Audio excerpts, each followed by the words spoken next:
لم تبدأ نكبة 48 قبل 60 عاما، بدأت سياسياً قبل أكثر من 200 عام. عام 1799 استعصت هذه الأسوار هنا في عكا على نابليون، فاتجه تفكيره الاستعماري ضد توسع بريطانيا ووجه نداءً إلى يهود العالم.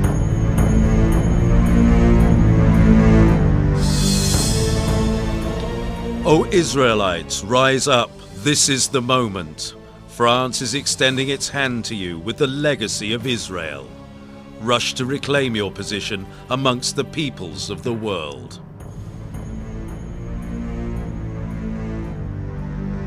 Napoleon's appeal made headlines in the French press, but Napoleon was defeated. The only memory of him left in Acre is a statue that bears his name erected at the top of a hill. Yet Napoleon's idea of creating a Jewish presence in the region did not die. 40 years later, Britain revived the plan in response to Muhammad Ali's attempts to unify Egypt and Syria.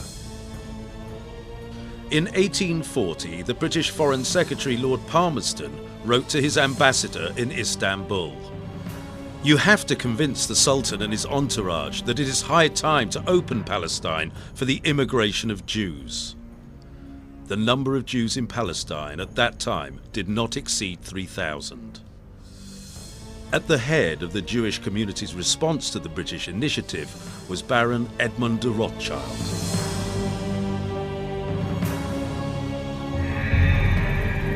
He visited Palestine on 4 occasions to explore investment opportunities and spent over 14 million francs to establish 30 Jewish settlements.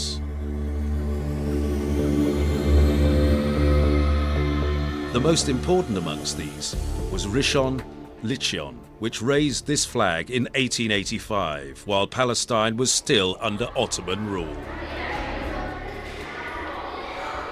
Today, the remains of Baron Rothschild lie in a mausoleum near Haifa, where Israeli children come to learn about a wealthy man who supported Israel over 100 years ago.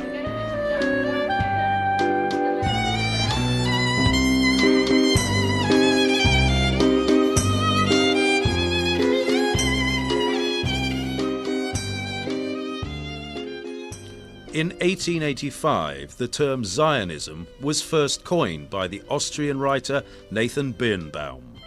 The aim of Zionism was settlement in Palestine.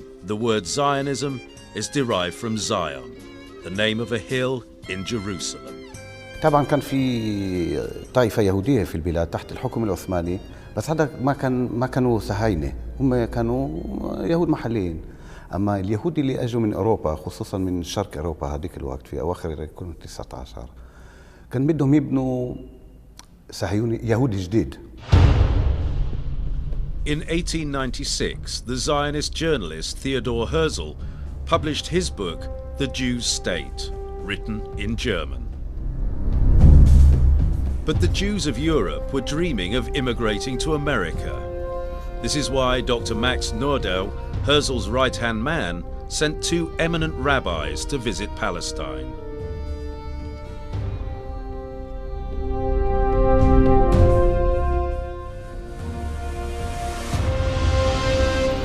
They sent back a reply of only 1 line that read, "The bride is beautiful, but she is married to another man."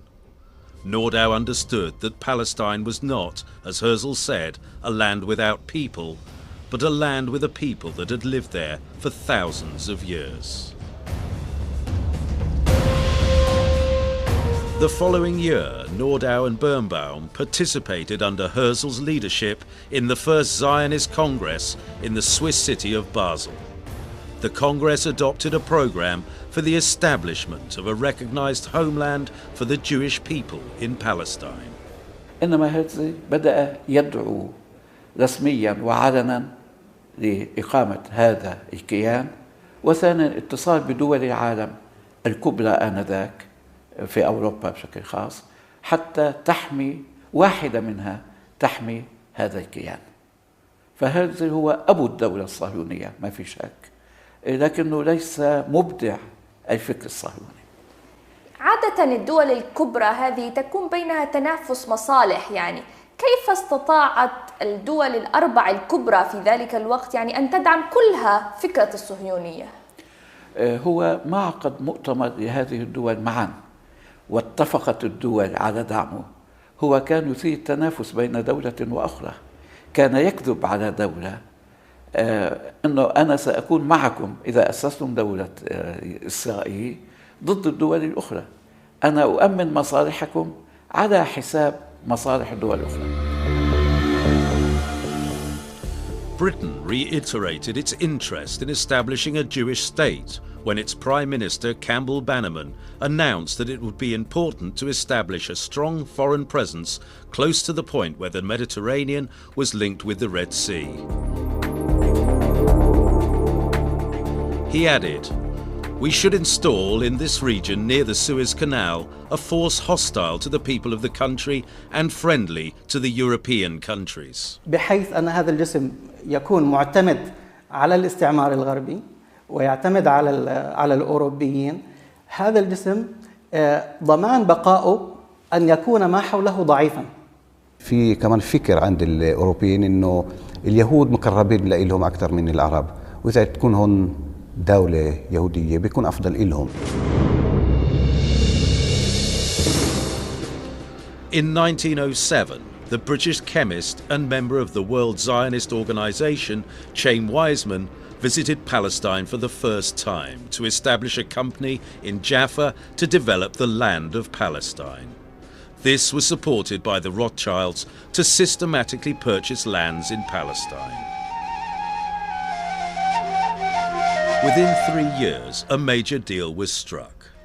The Jewish National Fund bought over 200,000 dunams in the Marj bin Amma plain of northern Palestine. The seller was the Lebanese Sursok family, who were living in Europe, who had bought their land from Ottoman officials. The deal provided for the eviction of tens of thousands of farmers then living on the land. أكثر من 60,000 فلسطيني في منطقة مرج بن عامر. إذا كانت النكبة تعني ترحيل الإنسان الفلسطيني من أرضه والاستيلاء على أرضه في القوة ضمن هذول المركبين، فحقيقة النكبة بدأت عشرات السنين قبل 48. A more drastic form of colonialism than the average classical European colonialism, in the sense that their purpose was actually not so much only to exploit the locals, but to drive them out. From the very early moment, the Zionist movement targeted Palestine as the place for Jewish independence and statehood, and it was clear that there were Palestinians on the land. The Zionist leaders and common people alike got used to the idea that the only way of making Palestine a Jewish state is by causing the Palestinians to leave. إخلاء الفلاحين هو تطبيق للمبدأين، من ناحية الاستيلاء على الأرض تسمى تهويد الأرض، وثانيا العمل العبري وهو الاستعاضة عن فلاحين عرب بيهود إما من شرق أوروبا، وفي حالات أخرى عندما قل العدد استعانوا بيهود من اليمن. The Jewish militia, known as Hashomer, was established to protect the Jewish settlements.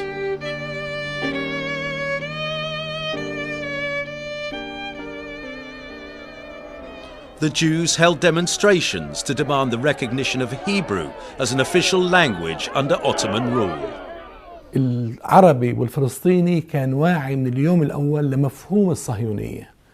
هي حركة عنصرية تبحث عن رأس مال لاستعمار أرض وتوظيف البعد الديني لجعلها وطن لمن تبقى منها يهود العالم في هوية وكيان ومستقبل سياسي. هذا الوعي كان واضح جدا عن نجيب عزوري، كان واضح جدا عن نجيب نصار. The Palestinian pharmacist Najib Nassar published the newspaper Al-Carmel in Haifa to draw attention to the ambitions of the Zionists, saying that the Jewish state would be a poisonous dagger in the heart of the Arabs. Al-Carmel was a small newspaper that Nassar produced together with his wife Sataj Bahai, However, he was victimized by the Turks and was assaulted, harassed and imprisoned.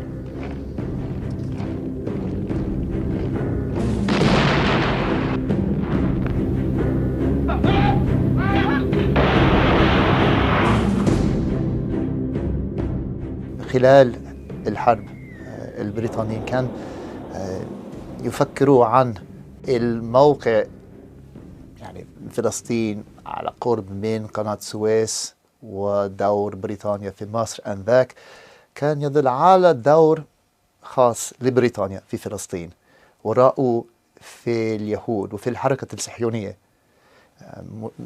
شريك في أمر استراتيجي استعماري. In 1915, a secret memorandum was presented to the British cabinet under the title The Future of Palestine. This was drafted by Herbert Samuel, the first convinced Zionist to be a minister in the British government. According to his memorandum, it is certain that the time is not ripe to establish an autonomous Jewish state in Palestine. Therefore, Palestine should be placed under a British mandate after the war. Under British rule, facilities would be given to Jewish organisations to purchase land and to found colonies, and Jewish immigration would be given preference. We should place 3 to 4 million European Jews amongst Mohammedans. Samuel's recommendations were taken into account in the secret British-French agreement, Sykes-Picot, which was named after its two architects, British politician Sir Mark Sykes and the French diplomat François-Georges Picot. It opened the way for the establishment of a Jewish state. احنا لو جزء من أرض الشام، ما احنا جزء من فلسطين، جزء من الشام. احنا اللي قسمناها، مش سايس-بيكو. قرفنا الإنجليز وحكينا عنهم وسايس-بيكو وغيرها. بس لازم نعرف هذا الحكي انه اللي قسم ارضنا خطط عشان يجيب لنا. Mark Sykes was a close friend of Chaim Weizmann.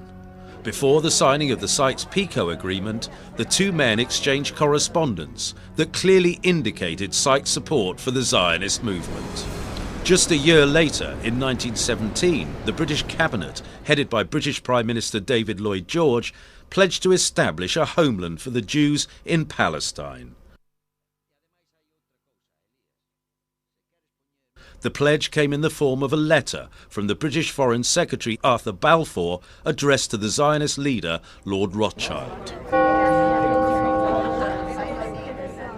بالفور كان يمثل الحكومة البريطانية ولما كتب رسالته إلى لورد روثشايلد كان يكتب باسم الحكومة البريطانية. روثشايلد كان يلعب دور شخصي اللوبي ليشجع الحكومة البريطانية أن تأخذ سياسة معينة بالنسبة إلى دور اليهود في فلسطين. فكان يمثل الحركة الصهيونية ووراء كلهم خايم وايزمان اللي كان المسؤول بالنسبة للورلد زاينست اورجانيزيشن أو المنظمة الدولية الصهيونية. واللي شارك في صياغة الوعد يعني. نعم.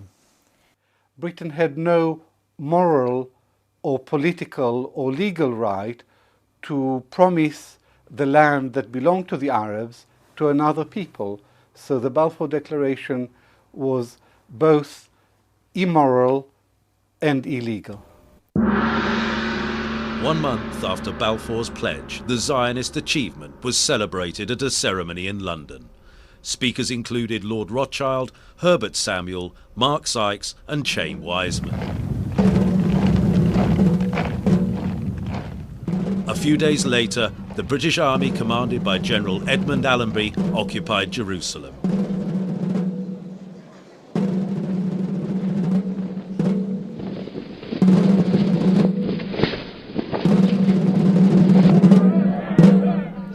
Entering the Holy City alongside Allenby was a Jewish military unit established under British auspices.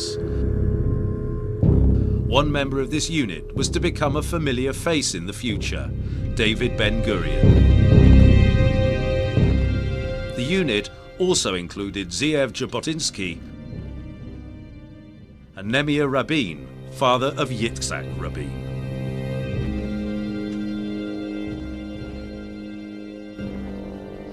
Within a month, General Allenby received his friend Chaim Weizmann in Jerusalem.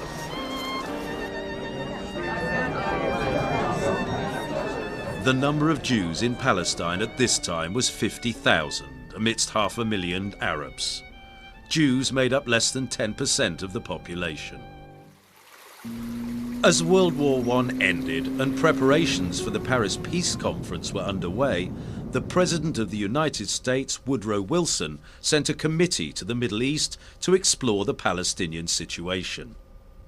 Headed by the academic Dr. Henry King and the politician Charles Crane, the committee presented a report which recommended, if the President Wilson's principle of self-determination is to rule, and so the wishes of Palestine's population are to be decisive as to what is to be done with Palestine, then it is to be remembered that the non-Jewish population of Palestine, nearly 9/10 of the whole, are emphatically against the entire Zionist program. And this is shared very generally by the people throughout Syria.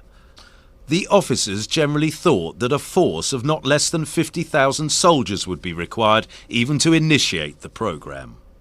That of itself is an evidence of a strong sense of the injustice of the Zionist program. In view of all these considerations, the project for making Palestine distinctly a Jewish commonwealth should be given up.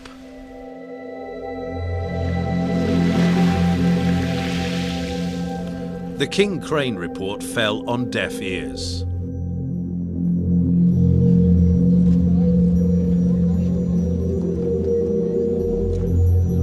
At the Paris Peace Conference, Britain was represented by Prime Minister David Lloyd George and Arthur Balfour. The Zionist delegation was headed by Chaim Weizmann, who presented a map showing the area of the Jewish homeland proposed by the Zionists. This included both Palestine and the east bank of the Jordan River, as well as southern Lebanon and Quneitra in Syria. At the conference, General Allenby and David Lloyd George outmaneuvered Prince Faisal bin al-Hussein. Weizmann and Faisal signed what became known as the Faisal-Weizmann Agreement. The real architect of this document was the British Colonel Thomas Edward Lawrence, also known as Lawrence of Arabia. Faisal signed, but he wrote a reservation in his own handwriting that the agreement could not be implemented unless the Arabs gained their independence.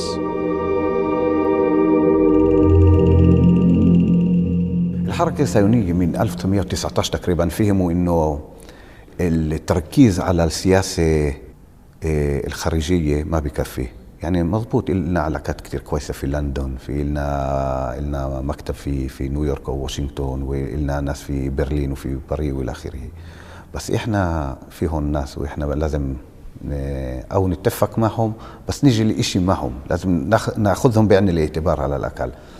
و1919 اسسوا مركز استخباري للحركة الصهيونية 1919 وكانوا ناس، يعني أنا ذكرت إنه كان في علاقات في كتير من المناطق، علاقات منيحة بين اليهود والعرب، وكان في يهود كانوا الجيل الثاني هون، يعني إذا أبوهم إجا لهون في 84 1884 86 هم ينخلقوا هون ولدوا هون، وكانوا يحكوا عربي ويركبوا فرسان ويروحوا عند العرب، وكان عندهم أصحاب عرب وصاروا يلموا معلومات. وشو المعلومات؟ معلومات من نوع واحد، معلومات سياسية.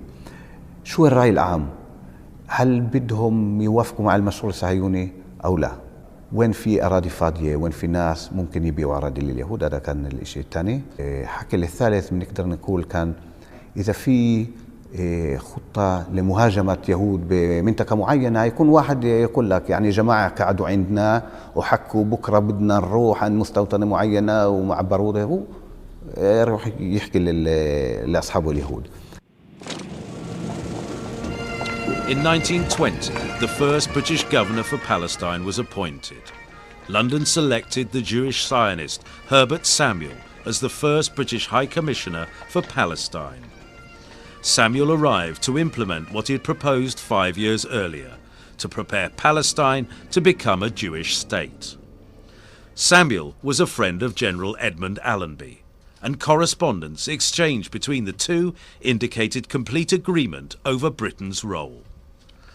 The second clause of the British Mandate document approved by the League of Nations had stipulated that the British Mandatory shall be responsible for placing the country under political, administrative and economic conditions that will secure the establishment of the Jewish national home. On his first day on the job, Samuel made Hebrew an official language of Palestine, alongside Arabic and English. The letters E and Y were added to the word Palestine in Hebrew as an abbreviation of the words Eretz Yisrael, meaning land of Israel. هربرت سامويل تحت إشراف الانتداب البريطاني هو الذي خلق إسرائيل قانونا، وضع القوانين حوالي 100 قانون لكي يمكن تسريب الأراضي العربية إلى يد اليهود. ثانيا سمح لليهود بأن يكون لهم نظام تعليم منفصل عن نظام حكومة فلسطين، وبنوا أيضا نواة وزارة الطاقة لأنه عملوا محطات كهرباء لهم، وأيضا وزارة الأشغال ووزارة المياه. وأهم ما عمله الإنجليز أن سمحوا لهم بأن يكون لهم جيش منفصل. أنا أتكلم عن 1920. وهربرت صمويل وهو نفسه بيقول أنا سوف أعمل على تطبيق روح تصريح بلفور. بنقول إن يقول عنه أنه اليهود الصالح، وايزمان يقول نحن الذين عيناه وايزمان. Britain provided the muscle under which they could simply emigrate. I mean, they couldn't have immigrated were it not for the British presence, because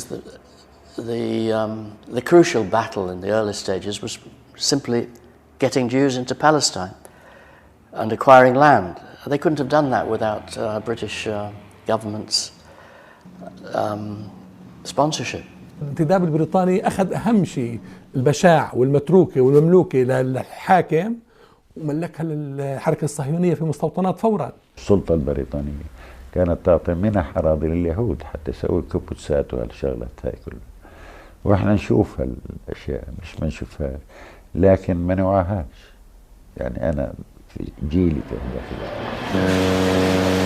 وحموا الوكالة اليهودية التي كانت شبه حكومة لليهود أيام الانتداب، وأعطوها كل المساعدات العسكرية والمادية، وساعدوها على إخفاء نفسها. فهي مهارة صهيونية، مؤامرة بريطانية، وإلى حد ما وآسف أن أقول غباء أو بساطة عربية فلسطينية.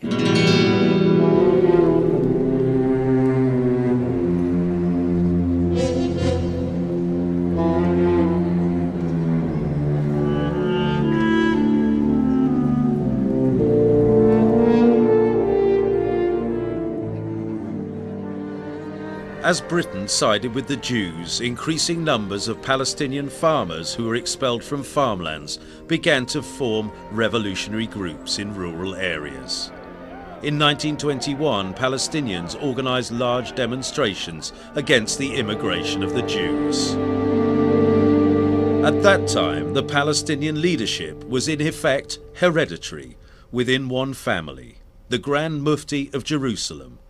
Amin al-Husseini inherited his position at the age of 25, following the death of his brother Camille, who had in turn succeeded their father, Tahir al-Husseini. The leadership sent successive delegations to London to discuss the Palestinian question.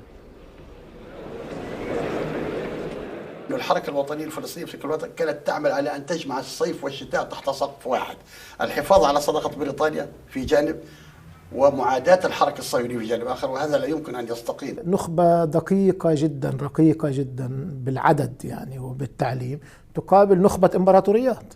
يعني اليهود في بداية القرن العشرين نخب إمبراطوريات فعلا. يعني تقريبا في كل منطقة وكل لقاء للمؤسسات الفلسطينية اللي أسست هذيك الفترة، مثلا اللجنة المسيحية المسلمية وكل المؤسسات والمجلس الإسلامي أعلى والهيئة الإسلامية، كل المؤسسات بعد كم من ساعة من الجلسة كان في تقرير لليهود هيك وهيك حكوا هذا رأيه هيك وهذا ممكن تشتغلوا معه، هذا عدو إلكم وهذا ممكن تشتروه بالمال وإلى آخره، والتقارير يعني موجودة بالأرشيف الصهيوني. On the ground, work continued to achieve the objective of the British mandate. The British government's report to the Council of the League of Nations set out the achievements of the mandate in the year 1925. These included the immigration of more than 33,000 Jews who were granted Palestinian nationality, 3 times the figure of the previous year. In addition, 13 new settlements were inaugurated, and the Histadrut, the Jewish labor union, was set up under the direction of David Ben-Gurion. Meanwhile, the Jewish town of Tel Aviv was accorded domestic autonomy. In addition, in 1925, the Hebrew University was officially opened at a ceremony attended by Governor Herbert Samuel, the guest of honor, Lord Arthur Balfour, and the head of the World Zionist Organization, Chaim Weizmann.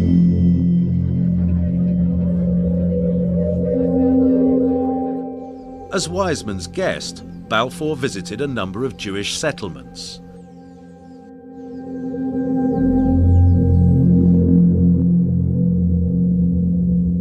In Jerusalem, he held discussions with Samuel and Allenby to decide on the next step. The Palestinians went on strike to protest Balfour's visit and raised black flags. To them, his visit was a bad omen.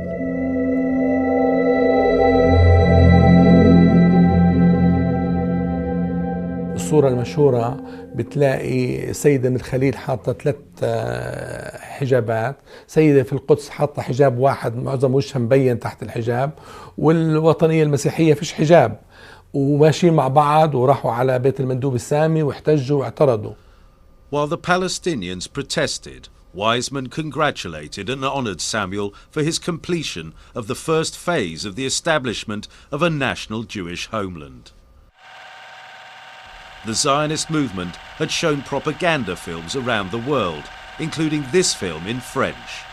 It superimposes the words "Land of Israel" on a map of Palestine, showing areas which Zionists claim to have acquired as of 1925.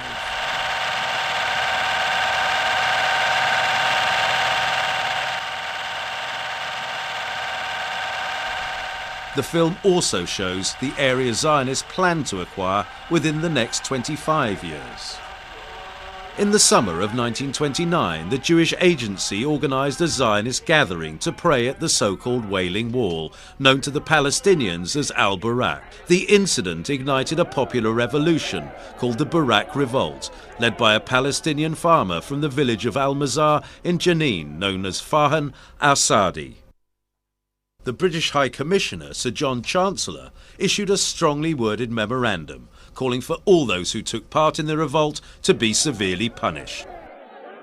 Farhan al-Sadi was arrested along with a graduate of the American University in Beirut, Fuad Hassan Hijazi from Safad, as well as Atta Ahmed al-Zir from Hebron and Mohammed Khalil Jamshou, whose pictures could not be found. Here at the Acre Old Prison, Hijazi, Zia and Jamshou were imprisoned. The British sentenced them to death. Arab rulers pled for their sentences to be commuted, but on June the 17th, 1930, the British authorities executed the 3 men.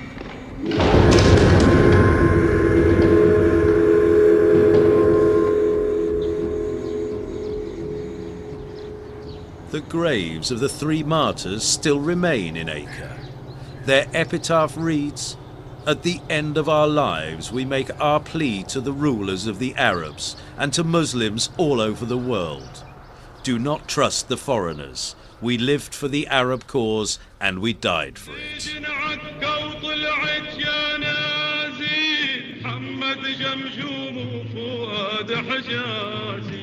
وجازي عليهم يا شعبي جازي مندوب السامي وربعه عمو.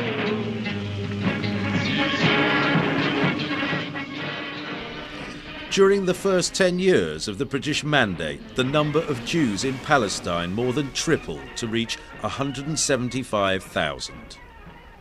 Zionists all over the world were proud of their achievement.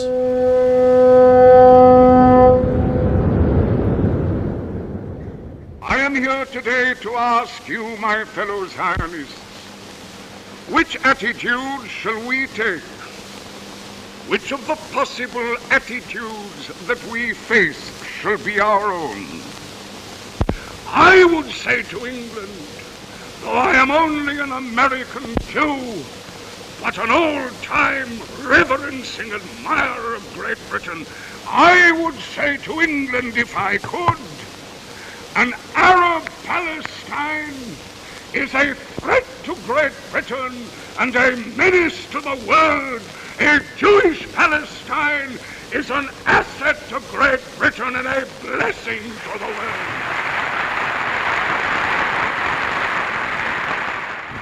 Ladies and gentlemen, the toast is health and long life to the Right Honourable Lloyd George.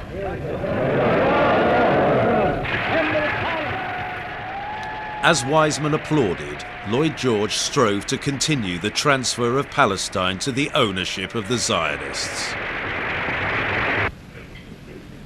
It is, as your chairman has reminded you,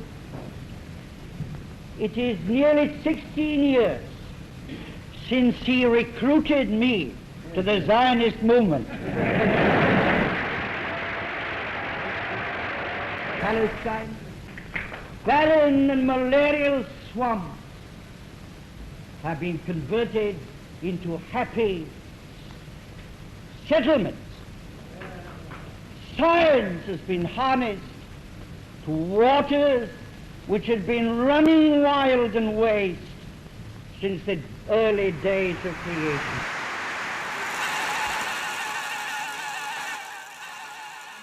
Without vegetation and without life, empty desolation, that is Palestine. This is how Palestine was described in Europe. But this is how the real Palestine was in the 1930s. الزرع ومعنة الله معنة الله إنه ما بكيت تعرف تمشي فيه هيك الزرع الخضرة تصير فيها تطلع الصبح تروحي على المكساء تهدى ريحة الخضرة تفحفح نوار على الخيار نوار على الفقوس هالبندورة ها الحبة عيفها في الشي بعد عيفها بتذكرها 100% إم الدنيا بقت عيفها.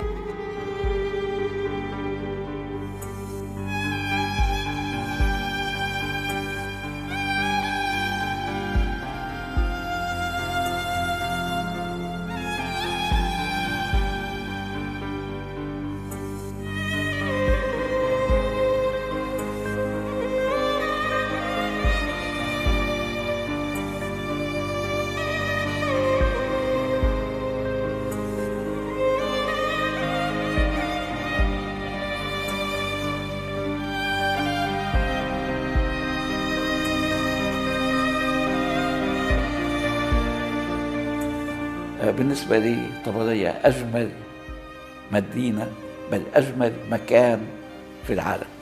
المسيح لم يقم في مدينة طبرية، إنما أقام حول مدينة فيها عمل معظم معجزاته على مياه مشهد.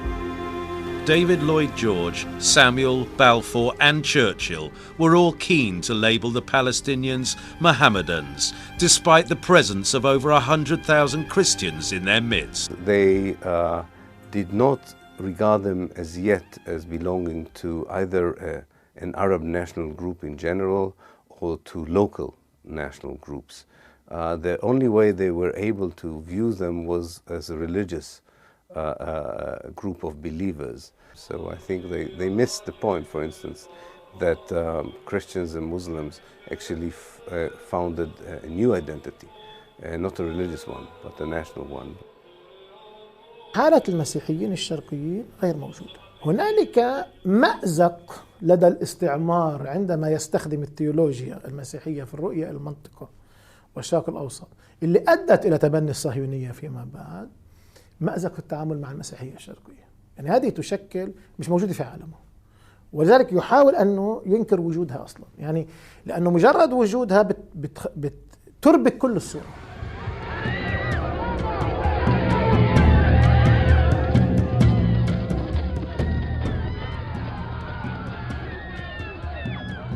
In 1933, public protests and rallies intensified in Palestine. Women took part side by side with men. The British authorities cracked down on demonstrations and arrested thousands. Many were killed and wounded.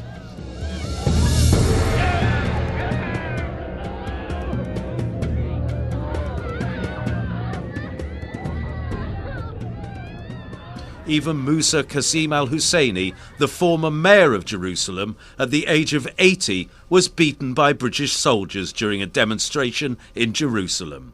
He later died of his injuries.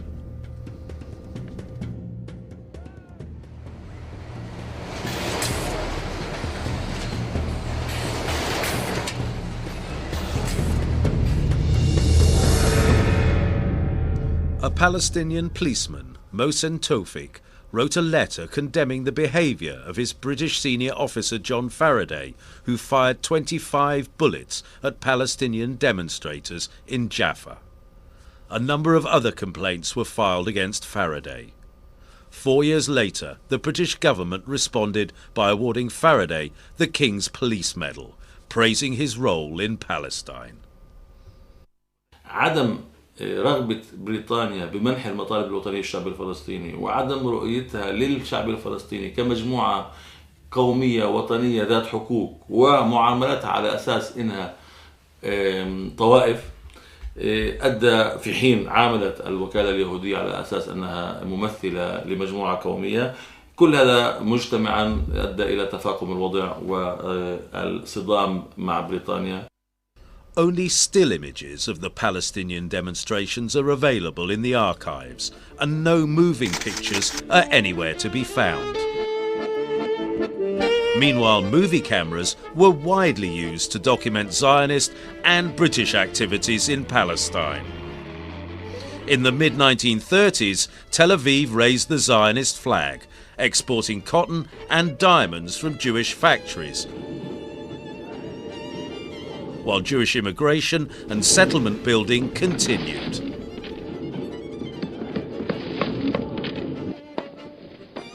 كان من أهم تحديات هذا العمل أن نجد الصور الأرشيفية التي حاولت الدعاية الصهيونية محوها. استغرق الأمر أشهراً من البحث في الأرشيف البريطاني هنا في لندن لنجد بالصوت والصورة بعضاً من الحقيقة المغيبة.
Most of the Palestinians, intellectuals, leaders, journalists, were still unaware how determined the Zionist movement is of dispossessing them from Palestine. Figures show how the number of Jews immigrating to Palestine increased from 4,000 in 1931 to 9,500 the following year. In 1933, the number jumped to 30,000, then in 1934 to 42,000, and reached its peak of 62,000 in 1935. That same year, the Palestinian poet Abdul Rahim Mahmoud wrote a poem which he read in the presence of Prince Saud bin Abdul Aziz when he came to visit Jerusalem. The poem said, "Did you come to visit the holy Aqsa Mosque or to bid it farewell before it is lost?"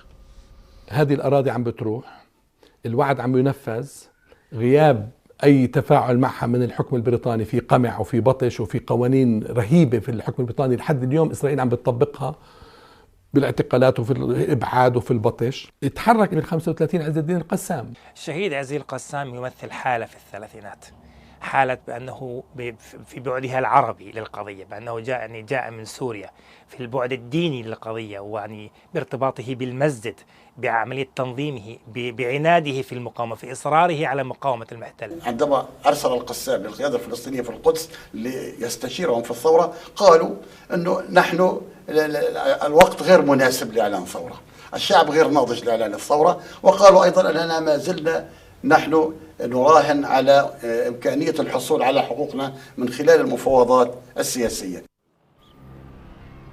As soon as Sheikh Izzeddin al-Qassam announced the armed revolution, he was besieged by the British Army in the Yabad forest near Jenin.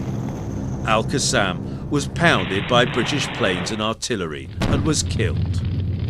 حركة القسام لم تحظى بالاهتمام الكثير من جانب المؤرخين، ولا نعرف عنها الكثير بسبب الغموض التي اكتنفها وبسبب الحرص الشديد للشيخ عز الدين القسام على سرية العمل وعدم إطلاع الكثيرين إلا الصفوة الصغيرة من طلابه. امتدت روح عز الدين القسام في الوسط الفلسطيني وتأثر بها كثير من الفلسطينيين، فبدأت مشاعر الانقلاب أو التمرد على الاستعمار البريطاني تظهر في صفوف الشعب الفلسطيني.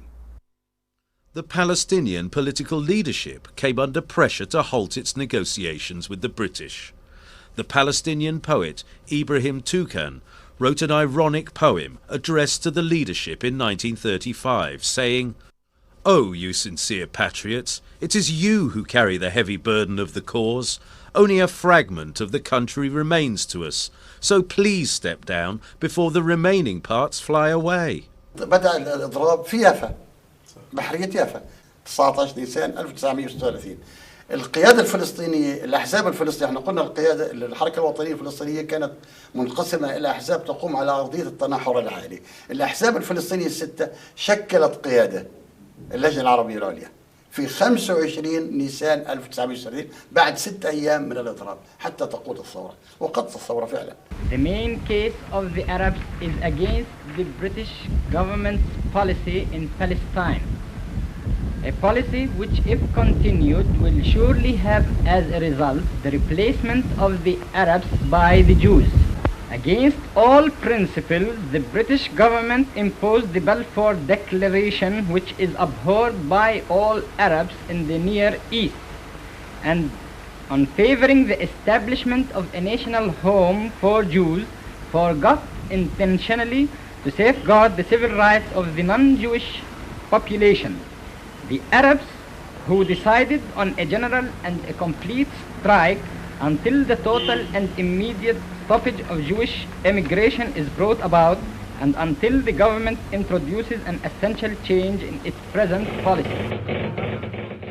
لما صار الإضراب اللي هو من أعظم الإضرابات في التاريخ، إضراب 36، كل فلسطين أضربت، وهذه جاءت نتيجة النضالات اللي صارت في السابق في مواجهة الانتداب، حكم الانتداب وتحيز الانتداب مع اليهود وتمكينهم من تسهيل الأمور عليهم في كل شيء. The strike shocked the British mandatory authorities. They undertook harsh, punitive actions, arresting anyone suspected of links with the revolutionaries and destroying their homes.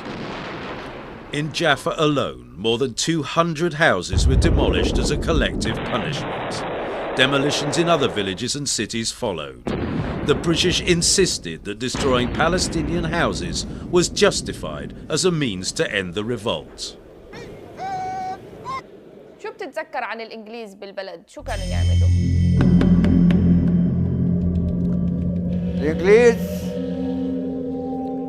الإنجليز حطوا مخيع، حطوا مين؟ حطوا المركز بل هذا على الطريق. مين ما فات خالي إله، خالي ماخذ الشغيلي تبعه، فاهمي؟ قالوا له فوت انت والشغيل تبعك، بدك تكنس المركز. قال له انا ماخذ شغيلتي. ضربوه. لما ضربوه؟ ضربوه لريمون، اسمه ريمون الضابط. تموني قتلوا لمات. اخذناه عملوا عمليه على حيفا في مستشفى حمزه، فاهم؟ قريم بهذا لا قالوا من الضربه هون منديل الشحم رايح زايب ومات. باكو لهلبونا. شو يعملوا؟ ايه يقتلوا الزلام ويأخذوهم على السجن على تركان، على شرشور هذا البلد ولا شرشور هذا عند بنيامين هاي، يحبسوهم هناك شهر شهرين وشغلوهم في المحاجر، شغال الشاكة، وجيبوهم هان على نور شمس على المحاجر، اشغال الشاكة. إذا بتقري مذكرات بن غوريون كان يتحدى مفاوضه العربي في قمة الثورة، في قمة 36 في جلساته مع موسى العلمي اللي رتبها واكهوب المندوب السامي. قال له احنا إلنا حضور فعلي، لا يستطيع الغربي ببريطانيا أن تقول لنا لا، من أنتم في بريطانيا. During the Palestinian strike, David Ben-Gurion, the head of the Jewish Agency, discussed with the British High Commissioner the possibility of resettlement in Transjordan for Palestinians who had been expelled from the territory of the Jewish settlements. Wackhope's response was that this was a good idea.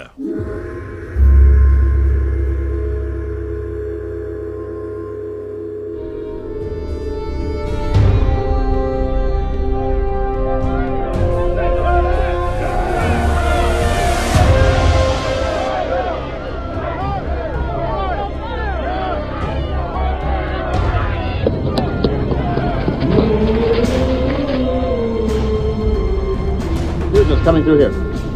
Go all the way through.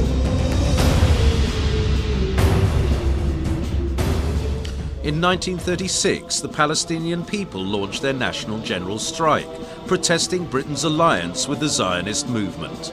During the 6 months of the strike, 195 Palestinians were killed and over 800 wounded. The leaders of the Arab states advised the Palestinians to bring the strike to an end. والمؤسف انه البيان لما طلع الامير عبد الله موقع عليه وملك اليمن الامام، وناشدوا اهل فلسطين انه فكوا الاضراب يا اخي، والامور بنحلها مع الحليفه، والحليفه نواها طيبه وكذا. واعطاء بريطانيا فرصه حتى تثبت حسن نواياها، حسن نوايا بين قوسين. ومن المؤسف انه حتى الان نتحدث عن قرارات الأمم المتحدة وعن مشاريع أمريكية وأوروبية ونقول فلنعطي الغرب فرصة لإثبات حسن نوايا، كأنه 70 سنة ليست كافية لإقناعنا بأنه ليس هناك حسن نوايا من الغرب.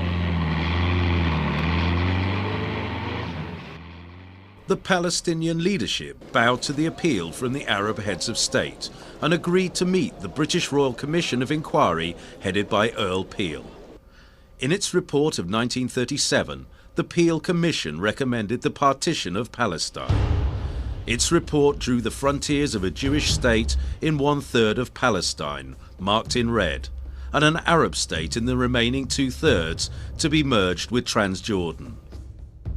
The area from Jerusalem to Jaffa would remain a mandated territory.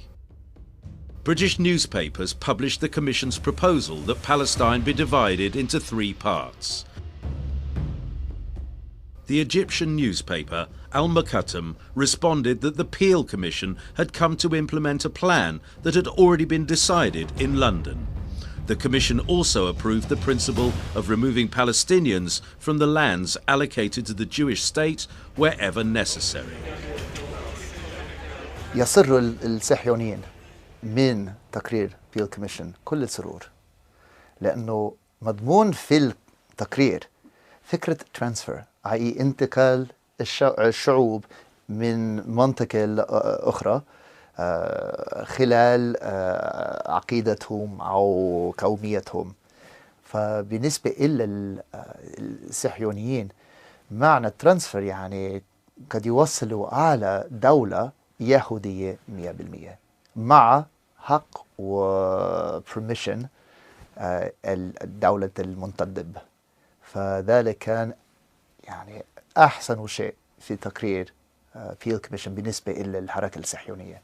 تنظيف وتطهير فلسطين من سكانها العرب من وجهة النظر الصهيونية عملية تم التخطيط لها عشرات السنين قبل. وجود لجنة تسمى بلجنة الترانسفير التي كان يرأسها يوسف فايتس الذي كان يشكل الساعد الأيمن لبن غوريون، وهذا في سنوات ال30 طبعا. هذا يؤكد أن المخطط الصهيوني كان يدرس مسبقا ضرورة التخطيط المنهجي لتطهير هذه البلاد من العرب خدمة للفكر الصهيوني لكي يتسنى ترويج فكرة أرض بدون سكان لسكان بدون أرض. From the 1930s, especially from the late 1930s onwards, they did start to discuss it very intensively, but still secretly. So I think it wasn't possible for many Palestinians to know what we know today as historians because it was in the archives. كان في جهاز تصنت، يعني اليهود في الثلاثينات، هذا إشي أنا استغربت جدا. يعني المكالمات حاجة من الحسيني من مكتبه كان في تصنت اليهود، وكانوا يسجلوا كل اللي بيحكي، وهيك كانوا يعرفوا كمان إذا في يهود بيحكوا مع جماعة حاج أمين، وكانوا يروحوا لهم ويحكوا لهم أنتوا بتغلطوا، حتى ما حكوا أشياء أسرار، يعني ما كشفوا أسرار.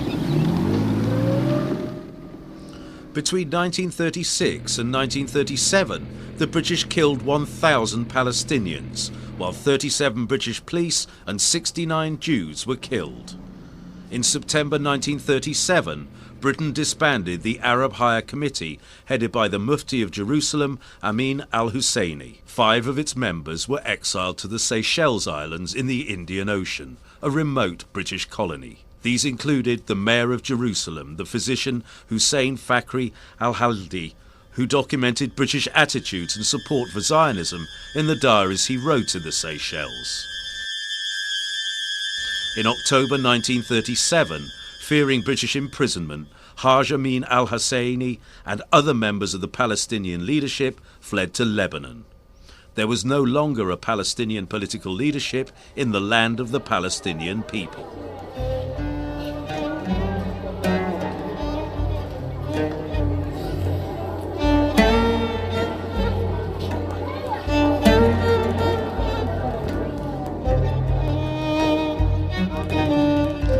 In 1938, schoolchildren in Palestine learned that the borders of Palestine were Lebanon, Egypt, Syria, Transjordan and the Mediterranean Sea. This is how Palestine looked on the world map. In just 10 years, everything would change.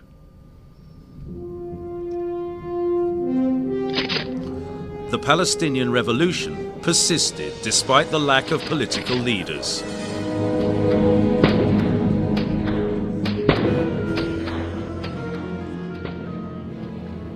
To crush the revolution, the British had to bring an additional 20,000 men to reinforce their troops.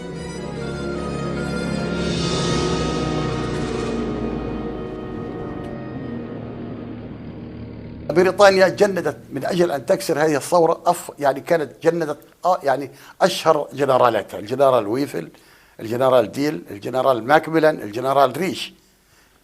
4 جنرالات واشتركوا في الحرب العالمية الأولى، يعني خبرات عسكرية كبيرة جدا.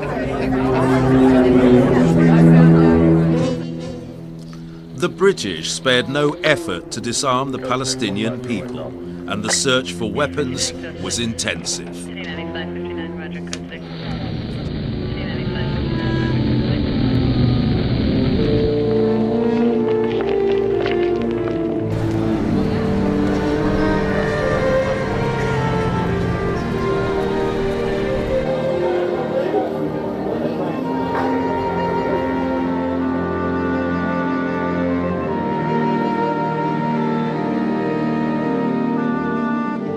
إذا وصلوا لقوا رصاصة فاضي باب بيتنا ينسوا البيت.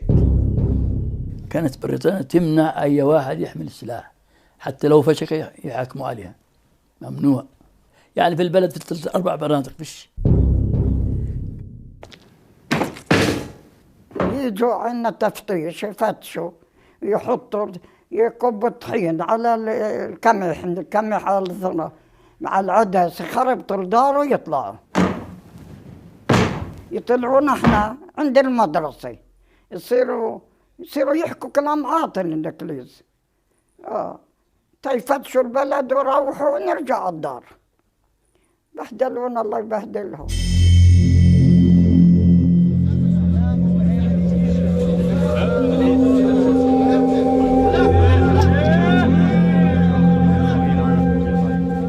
على الانجليز كيف كانوا يجوا ياخذوا النسوان ويحطوهم، تاخذني امي على الجامع، ياخذوهم يحطوهم في الجامع ويفوتوا يفتشوا البيوت على الرجال، يدوروا على الرجال ويقولوا غيمت، بس يجي الانجليز بالدبابات وبالكذب يعني والطيارات يهربوا الرجال لانه بدهم يدوروا على رجال الثوره. بدي احكي لك الحكايه. اجى العيد، لبسنا أواعينا وطلعنا من نروح على الجامعة نصلي، ما حسينا للطيارات إلا الجيش دخل. لما أخذونا قعدونا، فتحوا في كراجات محلات وقالوا كمون بهالسنقات وفلينا، عبونا في المحلات كلياتها، سكروا علينا، فيش لا شرب ولا إشي ولا شيء، صرنا مبول على حالنا. رد فعل بالنسبة للسلطة البريطانية كان عنيف جدا. كونوا في عندك concentration camps في فلسطين، وأخذوا آلاف من المواطنين الفلسطينيين وحطوهم في هذول المخيمات للconcentration camps، وفي نفس الوقت اعتقالات. نعم، اعتقالات.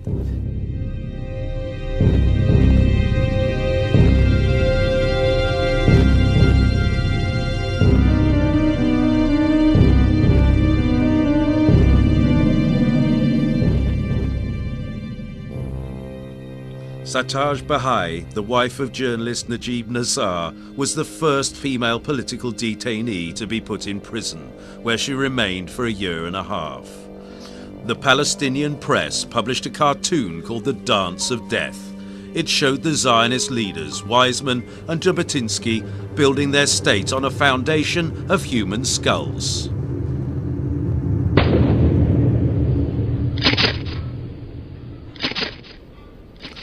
While the British were disarming the Palestinians, they allowed Jews to carry arms, claiming that Jews were a minority who needed to defend themselves.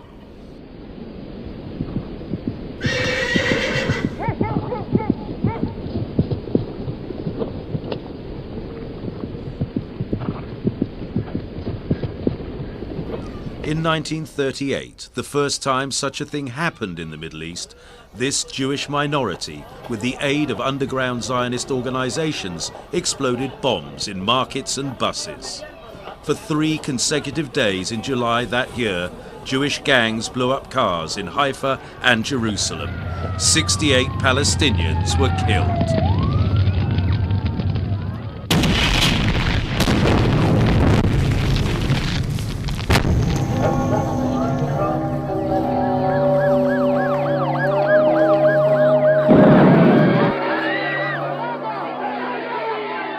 لا أتصور الصهيونية بدون عنف، سواء قبل قيام دولة إسرائيل أو بعد قيام دولة إسرائيل.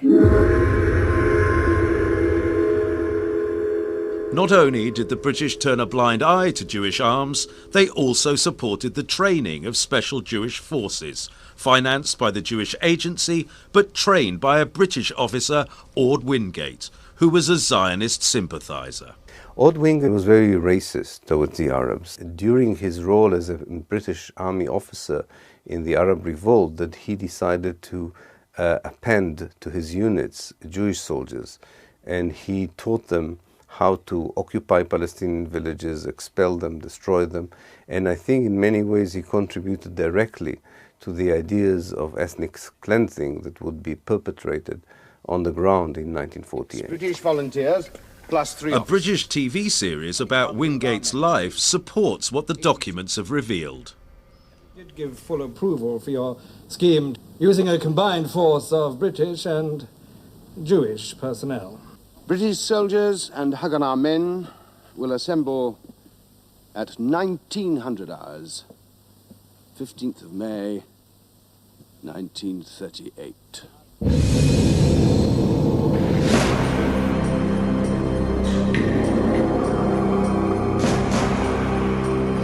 Orde Wingate was looked upon by Moshe Dayan, who later became Israel's defense minister, as his mentor. Israeli brigades under Wingate's command organized night raids against Palestinian revolutionaries to murder them in their villages.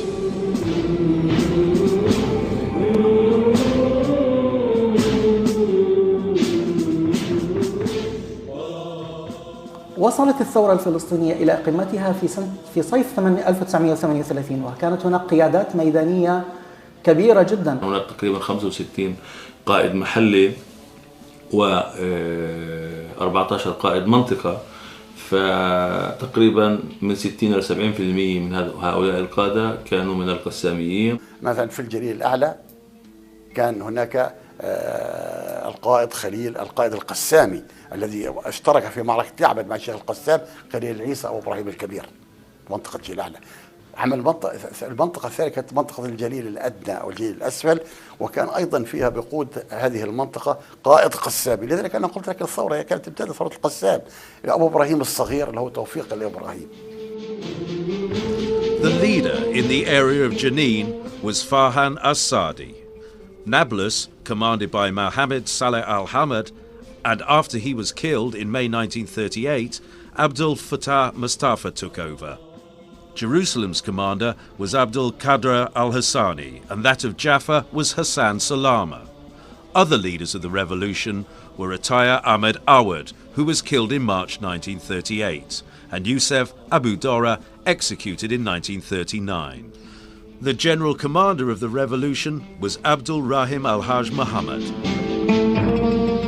لاحق الإنجليز الوالد ووضعوا جوائز لمن يلقي القبض عليه أو يأتي به، والحمد لله تمكن من التخفي والهرب، وبدأوا يشكلوا فصائل فلسطينية للجهاد. واستمرت هذه الفصائل تعتمد على نفسها وتعتمد على القرى. وأذكر عندما جاء الإنجليز جاءوا ونسفوا بيتنا، كنا نيام، فأيقظونا وأخرجونا من البيت ونسفوا البيت على ما فيه. الوالد بعث رسالة إلى الحج أمين في تاريخ 18/3/1939 ويشير إلى الحج أمين بأنه بعض الثوار جاءوا إلى دمشق ويصرف عليهم على الملابس وعلى أشياء لا تهم الثورة كثيرا، ويجب أن توجه فلوس الثورة إلى الرصاص والبنادق. In the last line of his letter, he warned that if the attitude of the political leadership did not change, it would be the end of the Palestinian revolution.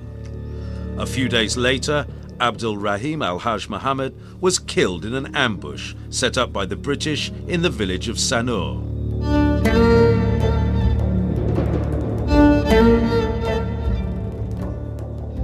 Abdul Rahim's wife had already passed away 5 years earlier. With his death, 4 children became orphans.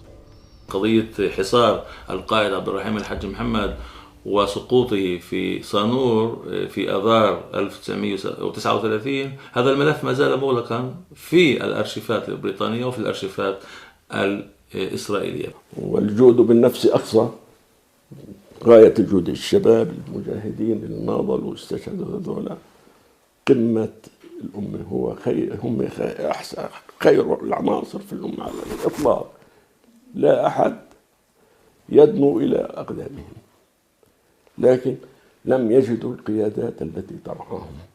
التنظيم والتخطيط فقدناه من الأصل، القيادات كانت دون مستوى وعي المرحلة الحقيقة. Between 1938 and 1939, the British held dozens of military tribunals. 112 Palestinians were executed, among them an elderly man of almost 80. He was executed while fasting during the holy month of Ramadan. Sheikh Fahan al-Sadi.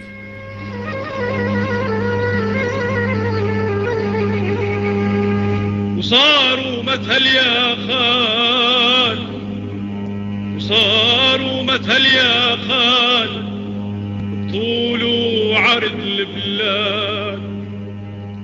اهتمام شديد كان عند البريطانيين بالأمن، ويسجلون هنا جميع الشخصيات الوطنية إنه هذا شخص مشاغب وهو غير محب للسلام ولأنه يحرض الناس. The British and the Zionists did not eliminate only those Palestinians who bore arms. The Bishop of Acre, Gregorius Hajjar, who advocated Christian-Muslim unity against the Zionist movement, was also murdered as he travelled to Haifa. Bishop Hajjar was known as the Bishop of the Arabs and was buried at the Roman Catholic Virgin Lady Church in Haifa in a majestic setting.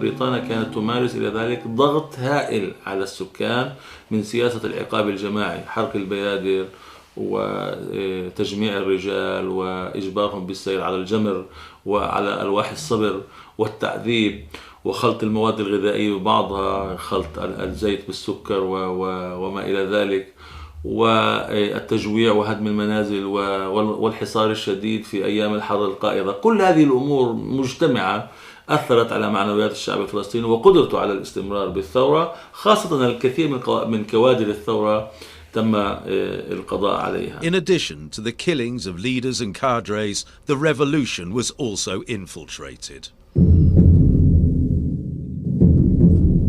صاروا اليهود يشتغلوا مع المخابرات البريطانية، ومرات مثلا كان واحد يهودي يجي عنده صاحب عربي بيجيب معلومات، اليهودي بيتصل على الجيش البريطاني وبيروحوا مع بعض يسووا اعتقالات في، عشان اليهود طبعا ما لهمش دولة وما لهمش جيش حقيقي، يسووا اعتقالات في بلد معين. هذا صار كتير.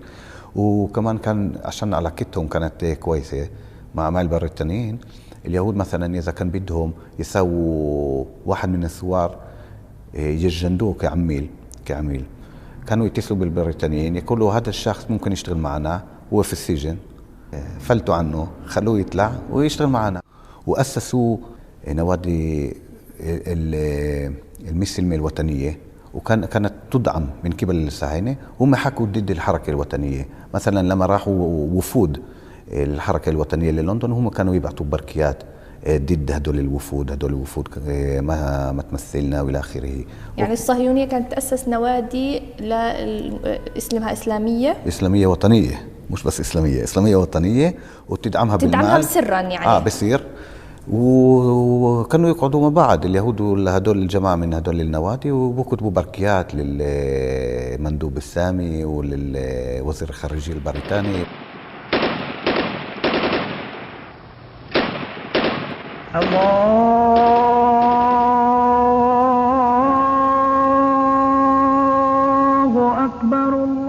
In the years of the revolution, between 1936 and 1939, 5,000 Palestinians were killed and 14,000 wounded, whilst 100 British soldiers and 400 Jews were killed. واحد من كل 10 شاب فلسطيني من هذا الأمر اللي يعمل الحرب، يعني بين ال 18 وبين ال 40، أم في السجن، أم مقتول، أم مجروح، أم مطرود من البلد. ففعلا كل الجيل الذي قد يكون جيش لمقاومة الحركة اليهودية في الأربعينات كان مفقود. اللي كان نشيط بالثورة أو انقتل أو هرب أو انعدم. يعني وما كان في أي مؤسسات تقريبا يعني بالمجتمع الفلسطيني، لا مؤسسات ولا نشيطين ولا شيء. يعني كان المجتمع بوضع كتير متدهور يعني. And the Palestinian society was leaderless in many ways, both militarily and politically. And although there was a Palestinian leadership in exile, it had very loose connection to the events inside Palestine. So I think it is fair to say that from 1939 onwards, there isn't a real Palestinian leadership on the ground. And this is one of the reasons that contributed to what happened in 1948. The battle for Palestine was lost by the Palestinians not in 1948, but in the late 1930s, because Britain completely smashed to the ground the Arab revolt and the Arab irregular forces. In the same year, Britain held a conference at St James's Palace in London. Arab delegations and a Zionist delegation both took part, but in separate meetings. تلاقي الوفد الفلسطيني محضون بالوفد الأردني والمصري واليمني والعراقي. بنفس الوقت بتلاقي بنفس القاعة وبنفس الجلسة بتلاقي الوفد الصهيوني اليهودي، بن غوريون ووايزمان وشاريت، محضون بملوك اليهود الأغنياء في العالم. يعني عدنا لنتفاوض مع الحاكم الشريك مع العدو الحقيقي لما تبقى لك من حقوق. At this conference, Britain announced that it had fulfilled its obligation under the mandate to establish the basis of the Jewish state in Palestine.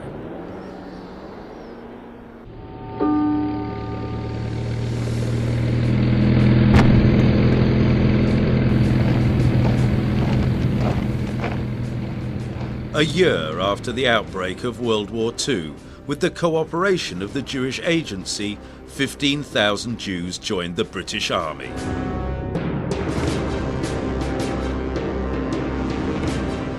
The Jewish military, the Haganah, transformed itself into an army with its own air force.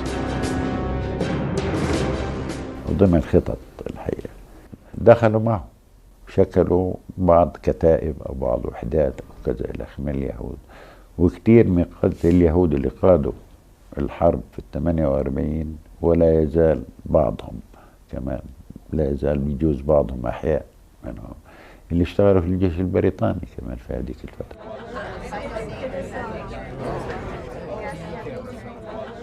وهذا على فكرة أثر في 48 عشان كان في كتير آلاف من اليهود منظمين ومجندين وبيعرفوا يستعملوا سلاح، ومنهم ضباط ومنهم بيعرفوا بالمدافع يعني وكل وباللاسلكي وبكل كل الاشياء وكل انه الجيش مهني لازم يعرف شيء ما كان موجود بالطرف الفلسطيني طبعا. لا شك ان الخبرة التي استفادت الجندي اليهودي من خلال الحرب العالمية الثانية استفاد كثير خلال حرب فلسطين في الأربعينات. رأينا في فلسطين جنود يهودي لهم خبرة واسعة في استعمال الإصلاحات وفي كل المجالات، حتى في الطيران وفي الدبابات وفي السلاح البسيطة التي يحمل الجندي العادي، فكان لهم كل الخبرة. وبعدين في العلوم العسكرية يوجد ضباط يهودية اللي وصلوا إلى هذه الدرجة تحت الجيش البريطاني. Meanwhile, in Palestine, an unusual intelligence operation was taking place.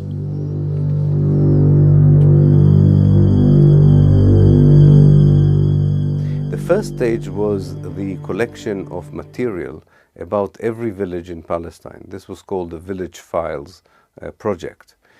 They were quite amazing because they had information of every village in Palestine, mainly about the details of how good actually it would be to take it over. So there's a lot of information about the quality of the land, how rich the people were, to the extent that they even knew how many fruit are on each tree, there is on each tree. What were the political affiliation of people, how easy or how difficult it would be to occupy it. So they started gathering in the 30s? Or in the late 30s, yeah. In the late 30s and early 1940s, yes. They were actually using, exploiting Arab hospitality, because if you come to a village in Palestine, it doesn't matter who you are, you're invited. And they used that hospitality in order to spy around. And especially what they needed were two things. One is to know how to access the village later on in order to occupy it, and to know what the village had in terms of assets and so on, that when they occupied, that people would not, run away with what the Zionists wanted for themselves. The immigration of Jews to Palestine continued, but the Zionist movement wanted the admission of a larger number than the British were letting in each year. In 1940, the French ship Patria docked near the port of Haifa with 1,800 illegal Jewish immigrants on board. The Zionist movement decided to blow open one side of the ship to compel the British Mandatory Authority to admit the illegal immigrants. More than 260 Jews were killed in this terrorist operation. The Haganah members who placed the bomb disclosed the details of this operation in the late 1950s.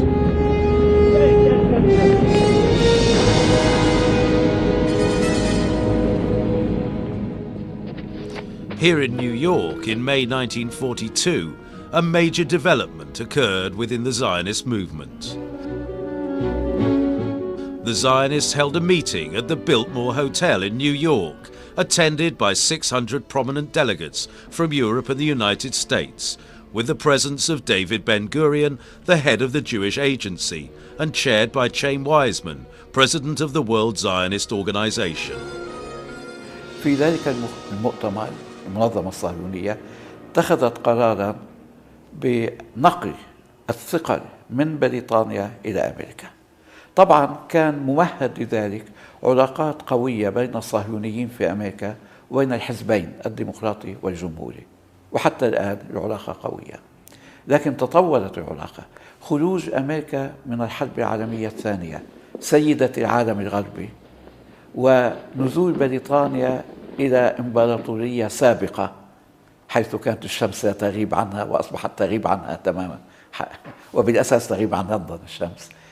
ذلك شجع اليهود على أن يعتمدوا على أمريكا من خلال استمالة الزعامات والقيادات الأمريكية من الحزبين عن طريق رأس المال والدعاية الصهيونية في أمريكا.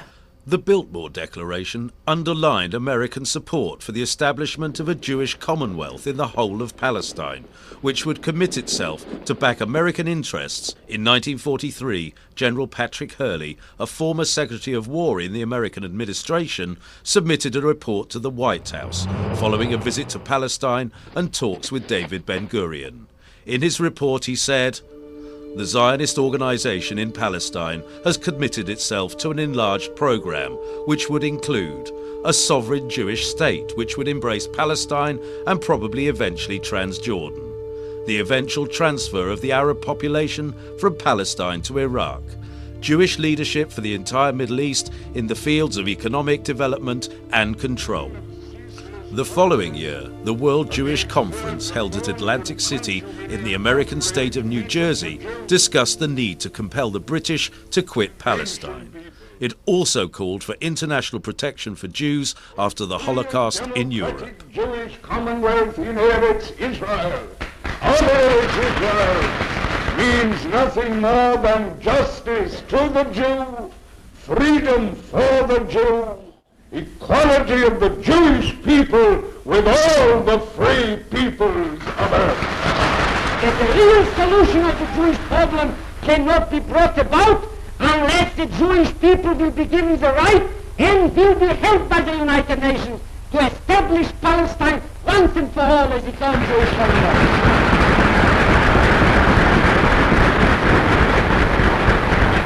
This conference appeals to the United Nations to ensure that the general scheme of post-war reconstruction shall include the establishment of Palestine as a free and democratic Jewish Commonwealth. In 1945, the US President Harry Truman gave his approval to the immigration of 100,000 Jews to Palestine. Earlier in the year, the Zionist movement had contributed $2 million to his presidential campaign. Always hoping that we'll finally arrive at the peace in the world which we anticipated when we created the United Nations. That's the only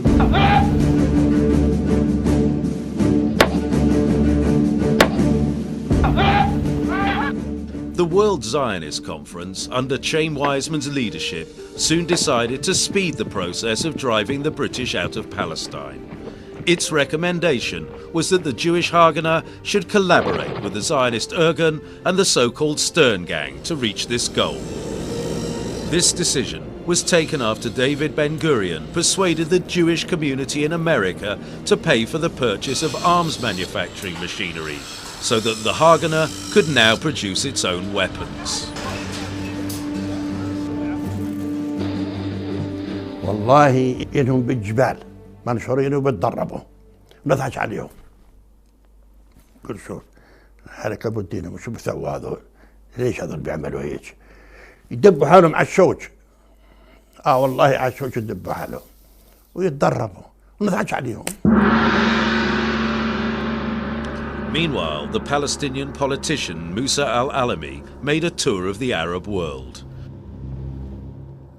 He discovered that the general Arab view was that there were 40 million Arabs and only 600,000 Jews, and it would therefore be very easy to control the Jewish minority.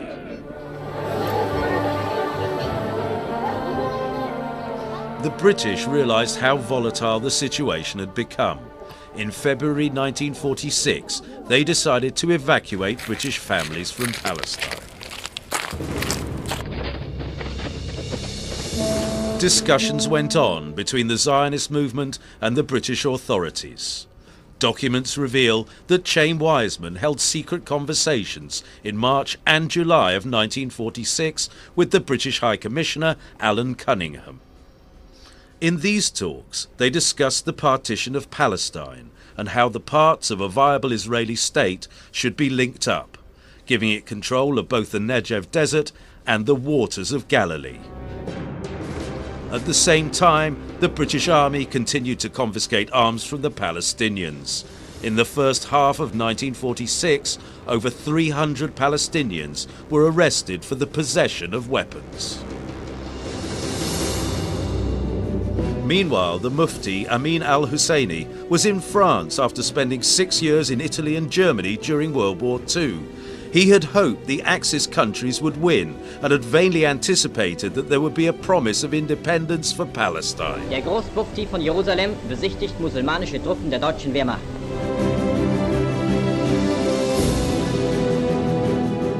يعني حاج أمين كان يخاف إنه إذا بتصير في هون مؤسسات ويكون في هون قيادي جديد يمكن يعني ما يكون عنده تأثير زي ما كان وما يكون على منصب القيادي. مفتي القدس الحقيقة الحاج أمين يعني نحن بنحسن النية فيه، لكن كان في قناعتي أنا الشخصية دون مستوى القيادة. لكن تنسيش البيئة العامة في البلد. الرجل كان مفتي فلسطين العام ورئيس المجلس الإسلامي الشغلات مش أنا اللي عينته، اللي عينه الإنجليزي يعني كمان. The Mufti went to Cairo in May 1946 to participate in the first Arab summit, attended by the leaders of Egypt, Jordan, Saudi Arabia, Yemen, Syria and Lebanon. The summit was followed by an emergency meeting of Arab foreign ministers in Bludan, Syria. Also attending the meeting, as an observer, was the director of British military intelligence in the Middle East, Brigadier Clayton. Back in Palestine, the British Army was suffering Zionist terrorist attacks that made headlines. Against British restrictions, extremists wreck a train on the outskirts of Jerusalem. Armed crewmen inspect the hole where the explosion which caused the wreck occurred, and guards patrol the area. Violence and death ride the ancient streets of Jerusalem. And here the climax, blasting of police headquarters. 3 men lost their lives in this attack. A roving band shot up the station first, then launched high explosives. Soldiers combed the debris for other dead as turmoil seethes in the cradle of brotherly love. New High Commissioner Cunningham investigates. Tommies patrol the streets and quiet descends. Is it the calm before another storm?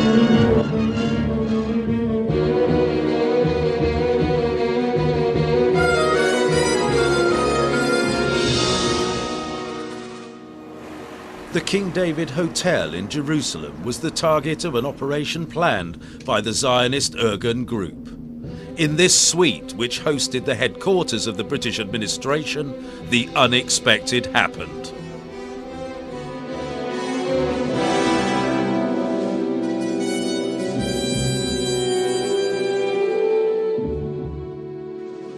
The terrorist attack demolished the entire southwest side of the hotel.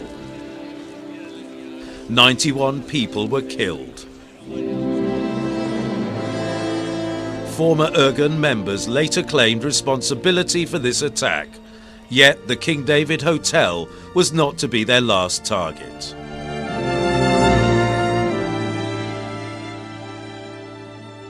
In 1947, the Irgun blew up the British Officers' Club at Goldsmith House in Jerusalem.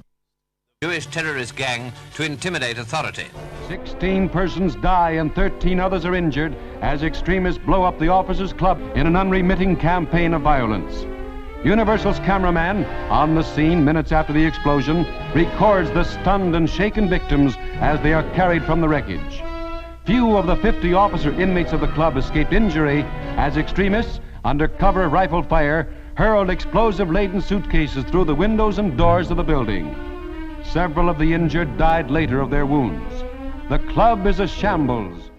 The situation escalated when the Irgun kidnapped and executed 2 British sergeants, Clifford Martin and Mervyn Pace.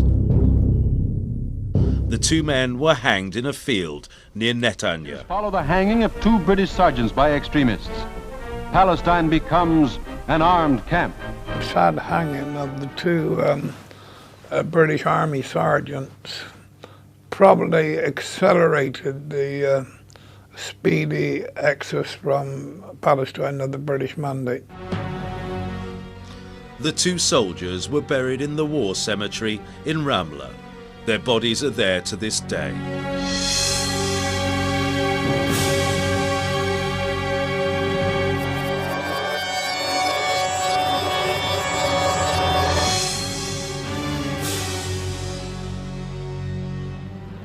During 1946 and 1947, the Jews killed 169 British soldiers. On the other side, 37 Zionists were killed.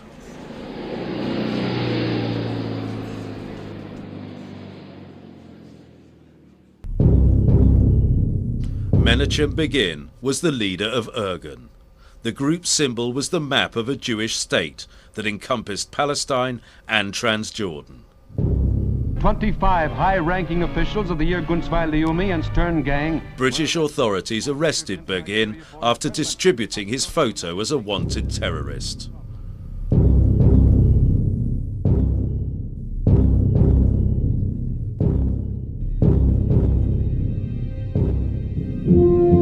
"30 years later, Begin became the Prime Minister of Israel.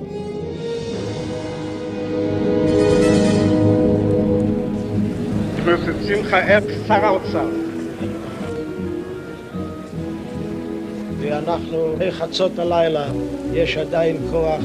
signed by President Sadat and Prime Minister Begin, and it will be witnessed. In 1978, he was awarded the Nobel Peace Prize along with Egypt's President Anwar al-Sadat.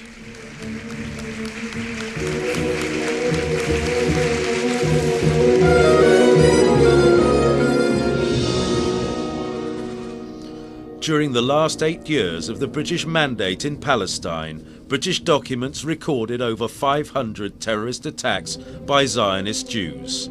The most novel of these was the mailing of explosive packages to British officials.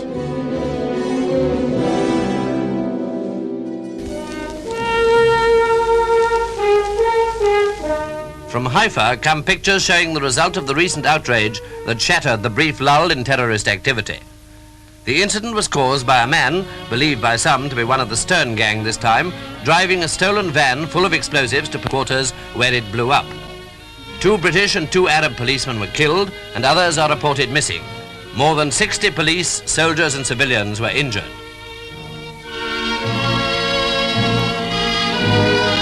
Many of the casualties were caused by flying glass, and a great deal of damage was done, not only at police headquarters, but also in the neighbourhood. Windows were broken as far as a mile away. Winston Churchill, the former Prime Minister of Britain, commented on the terror attacks, saying, "They have shocked the world. They have affected strongly people like me, who in the past have been consistent friends of the Jews and constant architects of their future." However, the British refrained from a violent response to acts of Zionist terrorism, even though there were 75,000 British soldiers in Palestine. في كان مجموعة من الأسباب، منها أنه ضمن قوات الأمن أو الشرطة البريطانية بفلسطين كان أعداد كبيرة من اليهود، وهؤلاء اليهود كانوا يعرفون الخطط ويحاولون إجهاضها.